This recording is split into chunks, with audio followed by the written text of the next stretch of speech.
In the grand theater of human history, empires like to believe they are eternal. Yet if we look closely at the ruins of civilization, most empires rarely survive past 300 years. They rise in blood, peak in golden luxury, and decay in chaos. It is a fundamental law of power. Nothing gold can stay.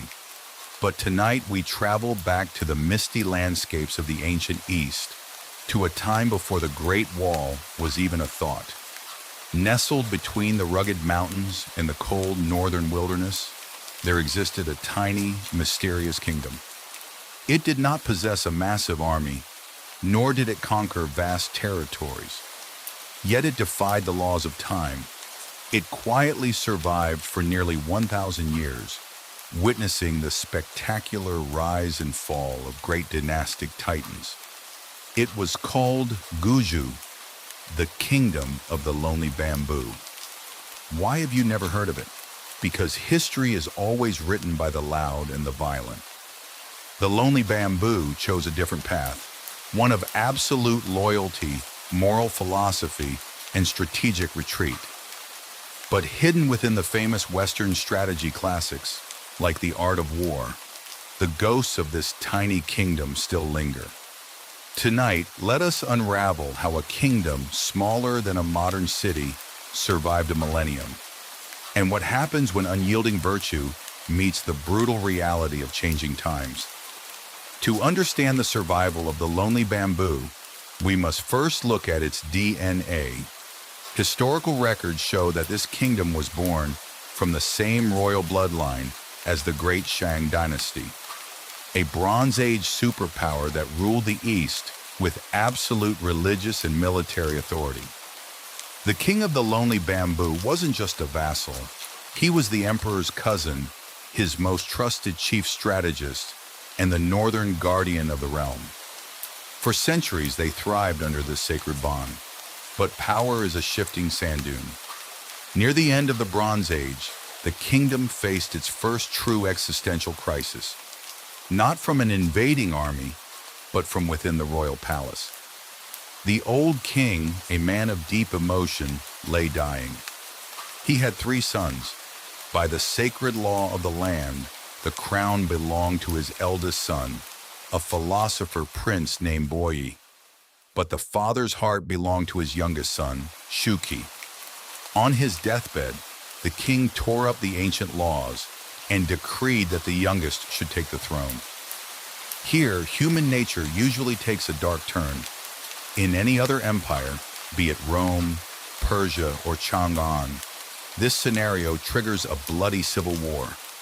Brothers murder brothers for the crown. But the princes of the lonely bamboo were cut from a different cloth. They were true Stoics, believing that virtue was the only true good, and power without justice was a curse. When the old king closed his eyes, the youngest prince, Shuki, shook his head. "The throne belongs to my eldest brother," he said. "To take it would be a violation of universal order." But the eldest brother, Boyi, also refused. "Our father's final wish is my command," he replied. "To take the throne would be a violation of filial devotion." Neither brother wanted the burden of the crown. In an act that stunned the ancient world, the youngest brother packed his bags in the dead of night and fled into the wilderness, relinquishing his royal status.